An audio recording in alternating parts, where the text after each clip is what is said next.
Достойно пройти испытания помогут только знания и уверенность в себе. Сегодня здесь, на 404-м пункте, основной этап единого государственного экзамена по биологии сдают почти 200 детей. Многие из них поступают в медицинские вузы, поэтому от баллов зависит очень многое. Традиционно участников, заявленных на сдачу единого государственного экзамена по биологии, много. На пункте задействовано 14 аудиторий. За порядком следят общественные региональные наблюдатели и приглашенные федеральные эксперты. Выпускники проходят через рамку металлоискателя. Даже мелкое нарушение может грозить исключением с экзамена. За порядком проведения ЕГЭ следят также камеры видеофиксации. Выпускник может занести с собой только ручку, бутылку воды и шоколадку. Особые условия созданы для детей с ограниченными возможностями здоровья. 34 ребенка заявлено на эти 3 аудитории. Соответственно, они пишут к 3 часам 55 минутам дополнительно еще 1,5 часа.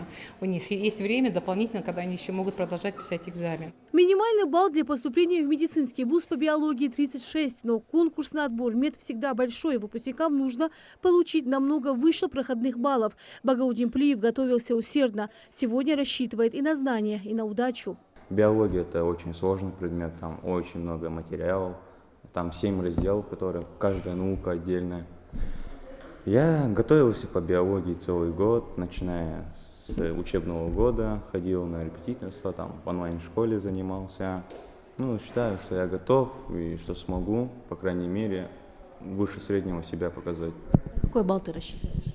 70-80 плюс. На выполнение 29 заданий по биологии дается 3 часа 55 минут. За это время выпускники должны дать развернутый ответ на каждый вопрос. Раяна Смурзиева планирует поступить в первый медицинский университет имени Сеченова. Поэтому важно выложиться на 100% и отложить волнение. Оправдать все ожидания своих родителей, потому что все 11 лет они вкладывали в меня. Это для меня самое главное, самое важное. Я выбрала вуз московский, Сеченова. Да, мне хочется поступить туда. Естественно, мне нужны для этого высокие баллы. Я предыдущий экзамен сдала на высокие баллы, альхамдулиллах. И надеюсь, что и сегодняшний также сдам, чтобы поступить. Многие уже в аудиториях. Поддержать выпускников пришли родители и классные руководители. Каждый знает, на что способен их ученик и ребенок. Конечно, мы все волнуемся, и ребята в том числе. Больше, чем ребята, по-моему, волнуются и родители, и классные руководители. Я вот являюсь классным руководителем 11 класса школы номер 15, город Назрань. Конечно же, была подготовка, но тем не менее мы все волнуемся и ждем хороших результатов. Всем ребятам, всем нам я желаю удачи, чтобы все сдали.